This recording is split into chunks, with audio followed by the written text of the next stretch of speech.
ఇది జీలకర్ర బెల్లం. ఇవి రెండు వేరు చేయలేనంతగా కలిసిపోతాయి. పెళ్లి తర్వాత భార్యాభర్తలు కూడా జీవితాంతం అలా కలిసి ఉండాలని ఇవి తలపై పెట్టిస్తాయి.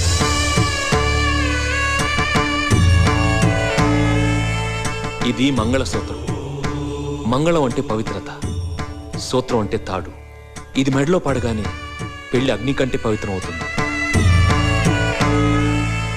పుట్టింటికెళ్తే అత్తారింటిని, అత్తారింటికెళ్తే పుట్టింటిని మర్చిపోకూడదనే 2 బొట్లున్న తాళ్ళని మెడలో కట్టిస్తారు. తలంబ్రాలంటే తలపై నుండి రాలిపడేవి. ఆ ఇంట్లో సిరి సంపదలు కూడా అలా వచ్చి పడాలనే తలంబ్రాలు పోయిస్తారు. 7 అడుగుల్లో ప్రతి అడుగుకి ఒక అర్థం ఉంది.